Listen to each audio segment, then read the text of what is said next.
class. I am Madhvi from Happy Cambridge School, your Hindi teacher. बच्चों, आज हम chapter number 10 read करेंगे जिसका नाम है करने का फल. यानी कि जो कार्य हम करते हैं, जो काम हम करते हैं, उसका हमें फल कैसा मिलता है. ठीक है, तो चलिए अब हम स्टार्ट करते हैं. संक्षेपण. सबसे पहले हम इसमें देखेंगे, इस पाठ में बताया क्या गया है.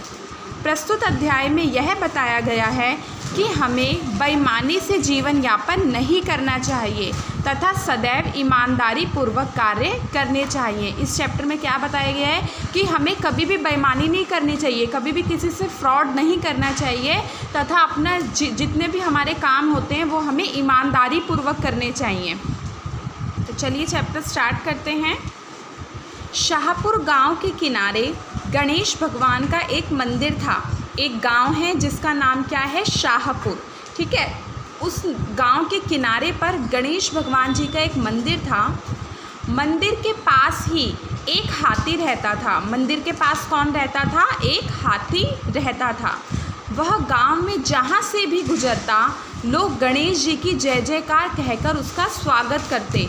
वो जहाँ से भी गुजरता था तो लोग उस हाथी को देखते ही गणेश जी की जय जयकार करते थे और उसका स्वागत करते थे. क्योंकि जो गणेश जी के आगे जो उनका फेस होता है वो हाथी जैसा होता है ना, तो इसलिए जो लोग थे वो उनकी जय जयकार करते थे. गाँव के लोग उनसे बहुत प्यार करते थे. सभी उसे खाने को कुछ न कुछ अवश्य देते थे. कोई केले देता था तो कोई गन्ना.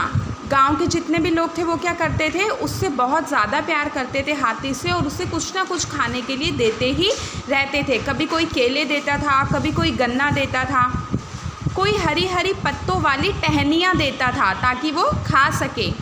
हाथी सब कुछ प्रेम से स्वीकार करता था. जो हाथी था वो जो कुछ भी लोग उसे देते थे वो प्रेम से लेता था, प्रेम से स्वीकार करता था. वह भी गांव वालों से बहुत प्रसन्न रहता था. वो भी बहुत खुश रहता था क्योंकि गांव वाले उसका उतना आदर सत्कार करते थे तो वो भी खुश रहता था.